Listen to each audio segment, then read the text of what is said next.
तर बीडमध्ये मस्साजोगचे सरपंच संतोष देशमुख यांच्या हत्या प्रकरणासंदर्भात नेमके काय काय अपडेट्स आहेत, आरोपींबाबतचे नेमके काय अपडेट्स आहेत, जाणून घेऊया सुरुवातीला।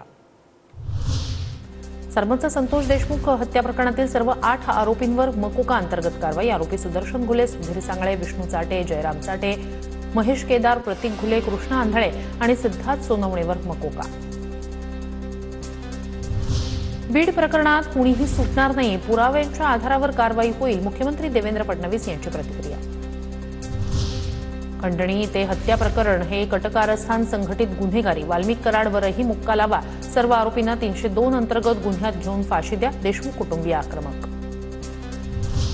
7 जणांना मोक्का लागला, आता 8वाही मोक्कात गेला पाहिजे, 302 मध्ये सुद्धा आकाचा संबंध, सुरेश धस यांचा पुन्हा आरोप। 19 ऑक्टोबरला सातपुडा बंगल्यावर बैठक घेतली, तो आरोपी कसा नाही, धस यांचा सवाल। खंडणीच्या आरोपींवर मकोका लागला नाही तर हा मकोका आम्हाला अमान्य, खंडणी आणि खुनातील आरोपी एकच, मनोज जरांगेंचं वक्तव्य। तर फडणवीसांनी खंडणी ते हत्येची साखळी शोधून काढण्याचीही मागणी।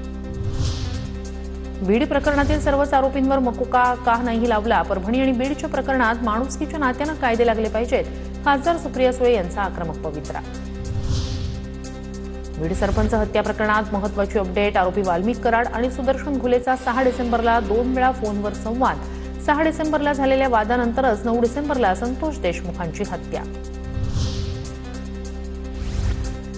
संतोष देशमुख हत्या प्रकरणी विष्णू चाटेला 13 तारखेपर्यंत सीआयडी कोठडी, विष्णू चाटे संघटित गुन्हेगारीचा भाग, सरकारी वकिलांचा कोर्टात युक्तिवाद। वाल्मिक कराडनं 140 शेतकऱ्यांना गंडा घातल्याचा आरोप, हार्वेस्टिंग मशीनद्वारे ऊस तोडणीला अनुदान मिळवून देतो असं सांगत 11 कोटी 20 लाखाचा गंडा घातल्याचा शेतकरी दिलीप नागणे यांचा आरोप। अनुदान न मिळाल्यानं विचारणा केली असता कराड आणि त्यांच्या सहकाऱ्यांनी मारहाण केल्याचाही दावा।